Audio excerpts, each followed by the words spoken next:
Bus അങ്ങോട്ട് എടുത്തതും ബസ്സിൽ 4-5 അടി നിർത്തടാന്ന് പറഞ്ഞിട്ട് കണ്ടക്ടർ ബെല്ലടിച്ച് അയാൾ ഫ്രണ്ടിൽ നിർത്തി. പുള്ളി ഓടി വീണ്ടും വാതിലിട്ട് അങ്ങ് പോയിട്ട് തിരിച്ചു വന്ന് തുറന്നകത്ത് കയറിയിട്ട് ഞങ്ങളിപ്പോൾ സാധാരണക്കാരന് വേണ്ടിയിട്ടല്ലേ ചെയ്തിട്ടിരിക്കുന്നത്, നിങ്ങൾ എവിടെ എടുത്തോണ്ട് പോകണം, നിങ്ങൾ സ്വന്തം ഇഷ്ടപ്രകാരം. ചേട്ടാ നിങ്ങൾ അവിടെ ഇല്ലായിരുന്നല്ലോ, ബെല്ലടിച്ചെടുത്തപ്പോൾ നിങ്ങളില്ല, നിങ്ങൾ ഓടി വന്നതല്ലേ, ഒന്നാമത് അളിയൊരു സുഖമല്ല, ഞാൻ അത്ര അത്യാവശ്യമായിട്ട് പോവുകയാണ്. അപ്പോൾ കണ്ടക്ടർ നിൽക്കുകയാണ്, സീറ്റില്ല പുള്ളിക്ക്. അപ്പോൾ കണ്ടക്ടർക്ക് ഇത്രയും ദേഷ്യപ്പെട്ടുകൊണ്ട് കണ്ടക്ടർക്ക് മടി. ഞാൻ കണ്ടക്ടർ സീറ്റിലിരിക്കുക പുള്ളിയുടെ കൂടെ. കണ്ടക്ടറായിട്ട് എവിടെയാണ് പോകുന്നത്, അളിയൊരു സുഖമല്ല പോകണമെന്ന് പറഞ്ഞില്ലേ എന്നും അതേ ദേഷ്യത്തിൽ തന്നെ വേണം. ഓക്കെ, എവിടെയാണ് ഇറങ്ങേണ്ടത്, തമ്പാനൂർ വഴിയാണ്. തമ്പാനൂർ ഇറങ്ങാൻ പിന്നെ ആശുപത്രി പോകാൻ പറ്റുമോ? അപ്പം ഞാനും ദൈവം ഇരുന്ന്. അപ്പോൾ കണ്ടക്ടർ എന്നെ ഇങ്ങനെ നോക്കിയിട്ട് തമ്പാനൂർ ടിക്കറ്റ്, ഈ ദിവസം തമ്പാനൂർ വഴിയും തമ്പാനൂർ ടിക്കറ്റ് അടിച്ചു കൊടുത്തു. എന്നിട്ട് പുള്ളി പൈസ കൊടുത്തു. അപ്പോൾ എൻ്റെ മനസ്സിനകത്ത് പാവം ഒരു നമ്മളെപ്പോലെ സാധാരണക്കാരൻ. ഞാനിട്ട് ചേട്ടാ ഇരിക്കാൻ, ഇരിക്കാനൊന്നും സമയമില്ല, എനിക്ക് അത്ര അത്യാവശ്യമുണ്ട്, ഇരിക്കാനൊന്നും സമയമില്ല, എനിക്ക് അത്ര അത്യാവശ്യമുണ്ട്, അത്രയ്ക്ക് അത്യാവശ്യമായിട്ട് ആശുപത്രി പോവുകയാണ്.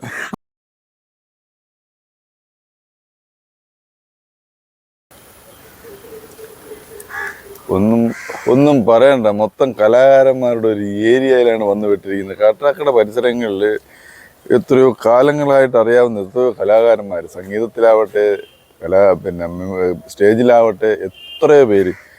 ആ ഒരാൾ എൻ്റെ കയ്യിൽ വന്ന് പെട്ടിട്ടുണ്ട്. ഒരു തട്ടുകടയിൽ വെച്ചാണ് മീറ്റ് ചെയ്തത്. അത് വലിയ തട്ടുകടാവാതെ നമുക്ക് സംസാരിച്ചു പോവാം. സജി മൂങ്ങോട് ഇപ്പൊ ഒരു ചിരി ചിരി ആണ് ഇപ്പൊ തിളങ്ങിക്കുന്നതെന്ന് തോന്നുന്നു അല്ലേ? ഇപ്പോഴത്തെ അതിനു മുമ്പ് എത്ര കാലങ്ങളായി ഞങ്ങൾ ഒരു വർഷം 2 വർഷം ഒരു പ്രോഗ്രാം ചെയ്തു, കുറെ പ്രോഗ്രാമുകൾ ചെയ്തു. സ്റ്റേജ് ചെയ്യുന്ന സമയത്താണ് മിക്കവാറും വീട്ടിൽ മേശപ്പുറത്ത് കാശുണ്ടാവുന്നത്. എന്നെ സംബന്ധിച്ചിടത്തോളം മിക്ക കലാകാരന്മാരുടെ അവസ്ഥകളൊക്കെ ഏകദേശം അങ്ങനെയൊക്കെ തന്നെയാണ്. മൂങ്ങോടാണ് സജി. മൂങ്ങോട് എന്ന് പറയുമ്പോൾ കാട്ടാക്കടയിൽ നിന്ന് മലയൻകീഴ്, മലയൻകീഴ് അതുവഴി പോവാം, അല്ലെങ്കിൽ അന്തിയൂർകുണത്തിൽ നിന്ന് വലത് തിരിഞ്ഞ് ദച്ചോട്ട് പോകുന്ന റോഡ്, തിരുവനന്തപുരത്തേക്ക് പോകുന്ന റോഡ് മൂങ്ങോട്. അപ്പൊ സജിയുടെ തുടക്കം എങ്ങനെയാണ് കലാരംഗത്ത്? എൻ്റെ അങ്ങനെ പറയാൻ പറ്റത്തില്ല. കാരണം ഞാൻ ഏകദേശം 8ാം ക്ലാസ് 9ാം ക്ലാസ്സൊക്കെ ആയപ്പോൾ സ്കൂളിൽ സജീവമായിട്ട് കലാപ്രവർത്തനങ്ങളിലൊക്കെ ഉണ്ടായിരുന്നു. അതായത് പിന്നെ എൻ്റെ ഒരു ബന്ധു ചെറിയ ഡാൻസും കാര്യങ്ങളായിട്ടൊക്കെ മലയൻകീഴ് ശ്രീകൃഷ്ണസ്വാമി ക്ഷേത്രത്തിലേക്കുള്ള അരങ്ങേറ്റത്തിന് വേണ്ടിയിട്ട് ഞാനും ആ കൂട്ടത്തിൽ ഡാൻസ് പഠിച്ചു.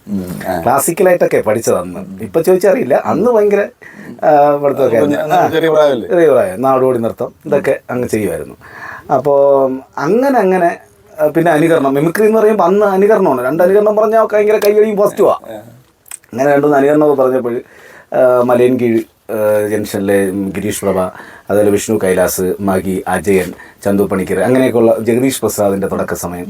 അപ്പോൾ നമ്മളെല്ലാവരും കൂടെ ചേർന്നിട്ട് ബ്ലാക്ക് ആൻഡ് വൈറ്റ് ഷോക്കടൊക്കെ ഇറക്കി എന്നെ അവരങ്ങ് ഉൾപ്പെടുത്തി. അതാണ് എൻ്റെ തുടക്കവും കാര്യങ്ങളൊക്കെ. പിന്നെ പ്രധാനമായിട്ടും അനുകരണവും. പിന്നെ അന്ന് പാട്ട് പാടുമായിരുന്നു, മിക്സാനെ വിളക്കി 5 മിനിറ്റുള്ള പാട്ടൊക്കെ ഞാൻ 3 മിനിറ്റ് കൊണ്ടൊക്കെ പാടി തീരും. ഒരു രക്ഷയില്ല. പിന്നെ എനിക്ക് മനസ്സിലായി അത് എനിക്കുള്ള മേഖലയല്ല. നല്ല പാടുന്നവർ വന്നപ്പോൾ ഞാൻ അങ്ങ് മാറിക്കൊടുത്തു. അതെ. അയ്യോ ഒരു രക്ഷയില്ല. മറ്റേ 1000 നീട്ട് മാത്രമേ കാണുള്ളൂ പാട്ടിൽ.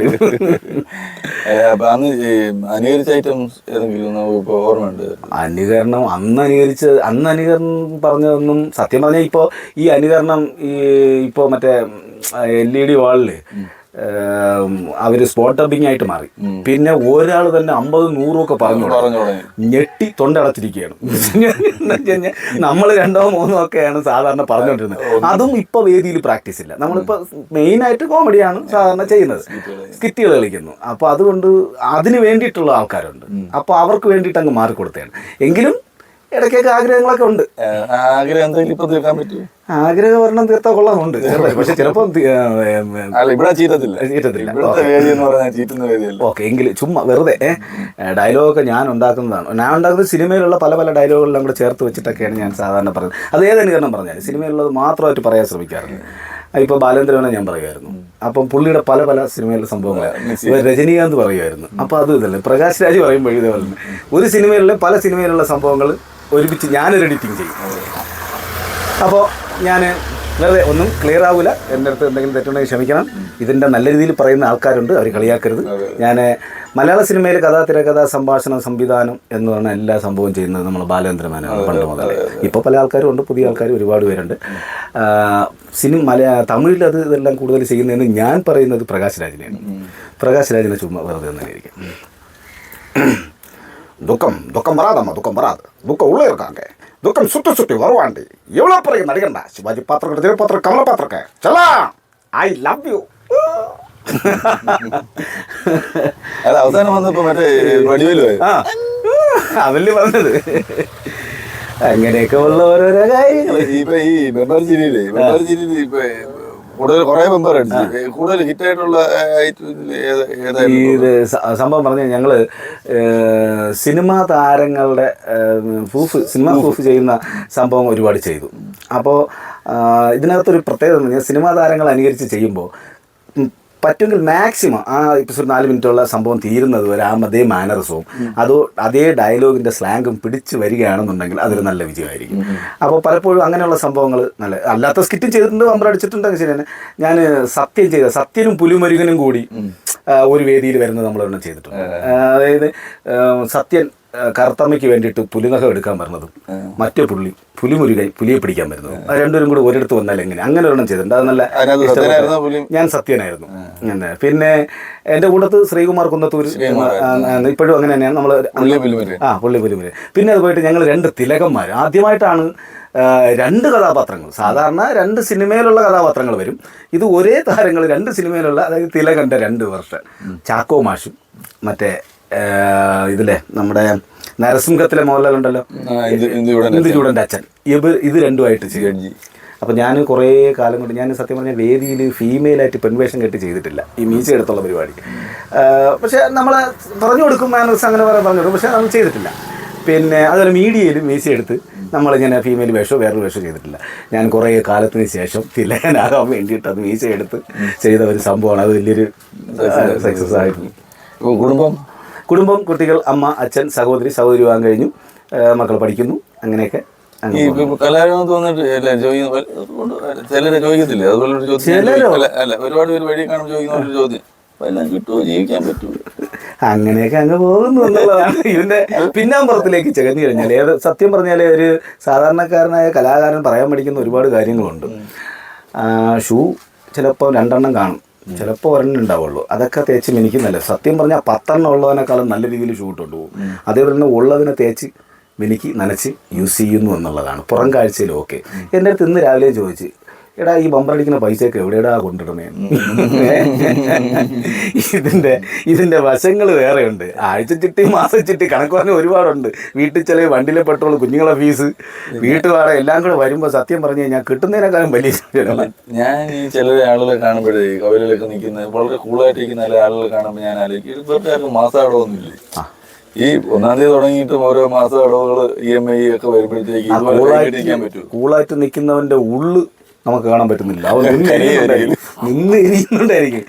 ചിലപ്പോൾ കാണുന്നതിനേക്കാളും ഒന്ന് സ്മെല്ലെടുത്ത് നോക്കിക്കഴിഞ്ഞാൽ കരിച്ചില് ചിലപ്പോൾ മണക്കാൻ പറ്റില്ല. അയ്യോ, നമ്മൾ ഇതിൻ്റെ ഇടയിൽ നമ്മൾ കാണുമെന്നേ പല സ്ഥലങ്ങളിലും പല വേദിയിലും വെച്ച് നമ്മൾ ഇങ്ങനെയൊക്കെയാണ് നമ്മൾ വേദി. നമ്മളിപ്പോൾ ഒരു 2-2.5 മണിക്കൂർ വേദിയിൽ പ്രോഗ്രാം അവതരിപ്പിക്കാൻ ചെല്ലുമ്പോൾ നമുക്ക് 2 കണ്ണ്, നമ്മളെ കാണാൻ 1000 കണ്ണെന്നുള്ള രീതിക്കാണ്. അവിടെ ഒരു പിരിവ് കൊടുത്ത്, അല്ലെങ്കിൽ അവൻ്റെ വീട്ടിൽ പല രീതിയിലുള്ള ആൾക്കാർ വരും. അവൻ്റെ വീട്ടിലുള്ള ഇതേ പറഞ്ഞ പോലത്തെ എരിച്ചിൽ ഒന്ന് സന്തോഷിക്കാനാണ് അങ്ങനെ കുടുംബമായിട്ടും അല്ലാതെയൊക്കെ അവൻ വേദിയിൽ വന്നിരിക്കുന്നത് കാണാൻ. അവൻ്റെ മുമ്പ് ചെന്ന് നമുക്ക് നമ്മളെ ബുദ്ധിമുട്ട് പറയാൻ പറ്റും. അവൻ ചിരിക്കാനാണ് ഇരിക്കുന്നത്, ഏത് രീതിയിലാണ് പറഞ്ഞതെന്ന് അറിയാൻ പറ്റില്ല. അപ്പോൾ നമ്മുടെ ജോലി നമ്മൾ ഏറ്റെടുത്ത കാര്യം അത്രേ ഉള്ളൂ. അതിപ്പം മരണമായിരുന്നാലും എന്ത് അത്യാവശ്യം നടന്നിരുന്നാലും നമ്മൾ സ്റ്റേജ് പരിപാടി നമ്മൾ മിസ് ചെയ്യാറില്ല. നമ്മൾ ഏത് പരിപാടി എക്സ്ക്യൂസ്, അതാണ് ഒരു കലാകാരൻ. കലാകാരനല്ലാതെ ഏത് മേഖലയിൽ പോയാലും എക്സ്ക്യൂസ് പറയുന്നവന് ഒരിക്കലും രക്ഷപ്പെടത്തില്ല. 10 മണിക്ക് വരാൻ പറഞ്ഞാൽ 10:30 വന്നിട്ട് ഒരു എക്സ്ക്യൂസ്. അതെ, അവനെന്തുകൊണ്ട് അവന് വരാമല്ലോ, 9:55 എത്താം, അതിനുള്ള സംവിധാനമുണ്ട്. എന്നിട്ട് 10:30 വന്നിട്ട് പിന്നെ ഈ എക്സ്ക്യൂസ് പറയുന്നവനൊന്നും കയറി പിടിക്കില്ല. പിന്നെ വേറൊരു രസം എന്ന് പറഞ്ഞാൽ നമ്മൾ ഏത് അവസ്ഥയിൽ നിന്നിരുന്നാലും നമ്മൾ കോമഡി ആസ്വദിക്കും. കാരണം നമ്മളെ സംഭവം നമ്മളിപ്പോൾ എത്ര സീരിയസ് പറഞ്ഞാലും ഒരു കോമഡി കലാകാരൻ അതിനകത്തൊരു തമാശ കണ്ടെത്താൻ ശ്രമിക്കും. ഒരു മരണ വീട്ടിൽ പോയാലും നമുക്ക് അതിനകത്തൊരു ചിരിച്ചില്ല എങ്കിൽ കൂടി നമ്മൾ പിന്നീട് ഓർക്കുമ്പോൾ അതിനകത്തൊരു കണ്ടന്റ് ഉണ്ടാവും. എല്ലാ സംഭവങ്ങളും ഉണ്ട്. ഓരോരുത്തർ കാണുന്ന കാഴ്ചപ്പാടിലാണ്. നമുക്ക് ഒരെണ്ണം കണ്ട് സന്തോഷിക്കാൻ പറ്റും, ഒരെണ്ണം കണ്ട് ദുഃഖിക്കാൻ പറ്റും, ആവേശം കൊള്ളാൻ പറ്റും, എല്ലാം നമുക്ക് അതിനകത്ത് വരും. അപ്പൊ നമ്മൾ കാണുന്ന പോലെ കൂട്ടുകാർ വിളിക്കും. കൂട്ടുകാരെന്ന് പറയാൻ പറ്റില്ല, നമ്മൾ ജസ്റ്റ് ഒക്കെ പരിചയപ്പെട്ട കൂട്ടുകാർ നമ്പരൊക്കെ മേടിക്കും. ചില പരിപാടികൾ വിളിച്ചിട്ട് ഹലോ സജേട്ടാ എവിടെയായിരുന്നു? ഞാൻ പറഞ്ഞിടാ ഞാൻ ഇങ്ങനെ ചെറിയൊരു ആവശ്യമായിട്ട് നിൽക്കുകയാണ്, ഇതിൻ്റെ റിഹേഴ്സലും കാര്യങ്ങളായിട്ട്. ആ ഞാൻ സ്പീക്കറിലാണേ. ഞാൻ ഒന്ന് രണ്ട് കൂട്ടുകാരുണ്ട്, നിങ്ങൾ എനിക്ക് അറിയാമെന്ന് പറഞ്ഞിട്ട് ആരും വിശ്വസിക്കില്ല. ഞാനിപ്പോൾ രണ്ട് വോയിസ് പറയും. ആ 2 വോയിസ് പറയും, അല്ലെങ്കിൽ ഒരു കോമഡി പറയും, ഒരു തമാശ പറയും. ഞാൻ കുറ്റം പറയുന്നതല്ല. എനിക്ക് തന്നെ പറഞ്ഞു, ചിലർ ബസ്സിൽ കയറിയിട്ട് അപ്പൊ ബസ്സിനകത്ത് കുറച്ച് ആളുകളുണ്ടല്ലോ, അവര് കേൾക്കാം, ആ എടാ രഞ്ജിത്തെ എവിടെ നിൽക്കുന്നു, ഷൂട്ടിങ്ങിലല്ലോ ആണോ, സിനിമയാണോ സീരിയലാണോ? അപ്പൊ രഞ്ജിത്ത് ഒരു ഷൂട്ടിങ്ങുള്ള ഒരാളുമായിട്ട് എനിക്ക് പരിചയമുണ്ട്. ഒരു തിരക്ക് ഞാൻ ചില്ലറക്കാരനല്ല, അറ്റൻഷൻ ഞാൻ പുള്ളിക്കല്ലോ. ഒരു കാര്യം അത് ശരിയാ. അത് അവരൊരു സന്തോഷം, നമ്മളതിനൊന്നും കൊടുക്കാന്നുള്ളത്. അത്രേ ഉള്ളൂ. പിന്നെ ഇത്രയും നാളത്തെ മിമിക്രി ലൈഫിൽ അല്ലെങ്കിൽ സ്റ്റേജ് ലൈഫിൽ ഹാപ്പിയാണല്ലോ? ഹാപ്പിയാണ് എന്ന് വെച്ച് കഴിഞ്ഞാൽ വേറെ ഒന്നും കൊണ്ടല്ല. പിന്നെ എത്രയോ ആൾക്കാരുണ്ട് നമ്മളെ സമൂഹത്തിൽ, പല രീതിയിലും ബുദ്ധിമുട്ടും കാര്യങ്ങളും എല്ലാം അനുഭവിക്കുന്നവരും കലാകാരന്മാരുമല്ല. അപ്പോൾ കലാകാരൻ എന്നുള്ള രീതിയിൽ ഞാൻ ഹാപ്പിയാണ്. എന്ന് വെച്ച് കഴിഞ്ഞാൽ നമുക്കിത് പറ്റുന്നുണ്ടല്ലോ. ഒരാളെ സന്തോഷിപ്പിക്കുക എന്നുള്ളത് വലിയൊരു കാര്യമാണ്. ഒരാളെ കരയിപ്പിക്കാൻ ഭയങ്കര എളുപ്പമെന്നാണ് പറയുന്നത്. അതേസമയം ഒരാളെ ചിരിപ്പിക്കുക, ഒരു നിമിഷമെങ്കിലും അയാളെ ലൈവിലായിരുന്നാലും സ്റ്റേജിലായിരുന്നാലും അല്ലെങ്കിൽ മീഡിയയിലൂടെ അയാളെ കുടുംബത്തിനകത്ത് ടി വിയിലൂടെ ചെന്നിട്ടാണെങ്കിൽ നമ്മൾ പറയുന്ന ഒരു ചെറിയ തമാശയായിട്ട് ഒരു ചെറിയൊരു ആശ്വാസം അവർക്ക് കിട്ടുന്ന ആ രീതിയിൽ സന്തോഷവാനാണ് 100%. അപ്പോൾ ഈ സന്തോഷം മുന്നോട്ട് തന്നെ പോട്ടെ, കാര്യങ്ങളെല്ലാം നന്നാവട്ടെ. എനിക്ക് വേറെ സന്തോഷം കൂടി, കുറേ ഞങ്ങൾ ഒരുമിച്ച് രഞ്ജിത്തേട്ടനും ഞാൻ ഒരുമിച്ച് വേദികൾ ചെയ്തിട്ടുണ്ട് ഒരുപാട്. അപ്പോൾ വീണ്ടും ഇങ്ങനത്തെ രീതിയിലാണെങ്കിൽ കൂടി ഒരിക്കൽ കൂടി ഒരു മീറ്റ്, അത് വലിയ സന്തോഷം. അല്ല അന്നൊക്കെ സജിയുടെ ഒരു തുടക്ക സമയം തുടങ്ങാന്നല്ല, ഒരു അങ്ങനെ ഒരു എസ്റ്റാബ്ലിഷ് ആയിട്ട് അതിനുശേഷമാണ് ടി വി ഷോകളിലൊക്കെ 100% കുറച്ചുകൂടെ ആളുകൾ അക്സെപ്റ്റ് ചെയ്യാനൊക്കെ തുടങ്ങി. അതെ. ആ സമയത്തൊക്കെ നിങ്ങളൊക്കെ ഒരു പക്ഷേ എന്നെയൊക്കെ ഇച്ചിരി ഉയരത്തിലായിരിക്കും കണ്ടിട്ടുള്ളത്. 100%. അന്ന് പിന്നെ മുൻഷി രഞ്ജിത്ത് എന്ന് പറഞ്ഞു കഴിഞ്ഞാല് ഷോക്കാറിന്റെ ഫോട്ടോ എനിക്ക് ഇപ്പോഴും ഓർമ്മയുണ്ട്, കത്രികയൊക്കെ വെച്ചിട്ട്. പിന്നെ അങ്ങനെ അല്ലാത്ത ഫോട്ടോ ഉണ്ടായിരുന്നു, പക്ഷെ അന്ന് ജനം തിരിച്ചറിയുന്ന ഫോട്ടോസും ആൾക്കാർ അങ്ങനത്തെ നമ്മളന്ന് വെക്കുമായിരുന്നല്ലോ. അത് വലിയ സന്തോഷം രഞ്ജിത്തേട്ടനെ കാണാനും അതുപോലെ ഇത്രയൊക്കെ സംസാരിക്കാനും ഒക്കെ. നമ്മളെ ഇടയ്ക്കിടയ്ക്ക് പിന്നെ വേറൊരു കാര്യം കൂടെ പറയാനുണ്ടോ, മാസ്ക് എന്ന് പറയുന്നത് സൗത്ത് കേരളയിലെ മിമിക്രി ആർട്ടിസ്റ്റുകളുടെ സംഘടനയുടെ ജനറൽ സെക്രട്ടറിയാണ് സജി. വർഷങ്ങളായിട്ട് ആ സ്ഥാനം നിൽക്കുന്നത്, വളരെ അസാധ്യമായിട്ട് പ്രവർത്തിക്കുന്നുണ്ട്.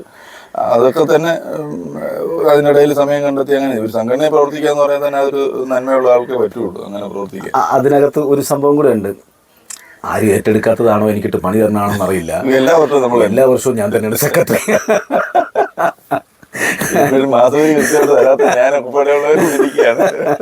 പിന്നെന്താണെന്നറിയോ, നമ്മൾ ഒരു സാധാരണക്കാരനാവുകൊണ്ട് സാധാരണക്കാരൻ്റെ വിഷമം മനസ്സിലാവുന്നുണ്ട്. ഞാൻ ഞാൻ സംസാരിക്കുമ്പോൾ സംസാരിച്ചേ പറ്റുള്ളൂ എന്നുള്ള അവസരത്തിൽ ഞാൻ സംസാരിക്കും, ഗ്രൂപ്പിലായിരുന്നാലും നേരിട്ടായിരുന്നാലും സംസാരിക്കും. പക്ഷെ എന്നാലും അവർ എന്നെ തന്നെ വിളിക്കും. അതിപ്പോൾ നമ്മൾ വീട്ടിൽ വാതിലില്ല, വാടക കൊടുക്കാൻ നിവർത്തിയില്ല, അമ്മയ്ക്ക് സുഖമില്ല, കുഞ്ഞിന് സുഖമില്ല, ഇതെല്ലാം എന്നെയാണ് വിളിക്കുന്നത്, നമ്മളടുത്ത് വരുന്നത്. നമ്മൾ അതിനേക്കാളും മോശപ്പെട്ട അവസ്ഥയിൽ എങ്കിലും നമുക്ക് കേട്ടേ പറ്റുള്ളൂ, നമ്മൾ സ്ഥാനത്തിരിക്കുന്നതാണ്. അപ്പോൾ മാക്സിമം നല്ല രീതിയിൽ ചെയ്യാൻ ശ്രമിക്കുന്നു. ഇപ്പോൾ ഒരുപാട് സംഭവങ്ങൾ വരുന്നുണ്ട്. ഒരു കാര്യം പറയാം, ഒരുപാട് കലാസംഘടനകളുണ്ട്, 100% ഉറപ്പായിട്ടും സാധാരണക്കാരായ കലാകാരൻ്റെ ആവശ്യങ്ങൾക്കും ഉന്നമനത്തിനും വേണ്ടിയിട്ട് പ്രവർത്തിക്കുന്ന അല്ലെങ്കിൽ അവരെ സഹായിക്കുന്ന, ഫണ്ട് ഇല്ലെങ്കിൽ ഇല്ലാത്ത ഫണ്ട് എവിടെ കൂടിയെങ്കിലും സംഘടിപ്പിച്ച് അവനോടൊപ്പം നിൽക്കാൻ ശ്രമിക്കുന്നത് സംഘടന എന്ന് പറയുന്ന കലാകാരൻ, അത് മാസ്ക് തന്നെയാണെന്ന് എനിക്ക് 100% വിശ്വാസം. നല്ല കാര്യങ്ങൾ പലതും ചെയ്യുന്നുണ്ട്, അതുകൊണ്ട് തന്നെ എപ്പോഴും എനിക്ക് മാസ്കിനോടൊപ്പം. നമ്മളിപ്പോൾ ഈ എന്തായാലും അടച്ചിടങ്ങും തട്ടുകടയായി പോയി, അല്ലെങ്കിൽ നമ്മൾ ചായം കൂടെ കുടിക്കാമായിരുന്നു. അല്ലല്ല, പുള്ളി നമുക്ക് വേണ്ടിയിട്ട് അടച്ചു തന്നെയാണെന്ന് തോന്നുന്നു. അതിന്റെ പുറത്ത് ബാക്കിൽ കുപ്പുണ്ട്.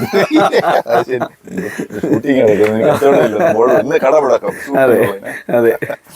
അപ്പൊ സന്തോഷം ചേട്ടാ, മുന്നോട്ട് പോട്ടെ, ഉറപ്പായിട്ടും കൂടുതൽ നല്ല ഉയരങ്ങളിലെത്തട്ടെ.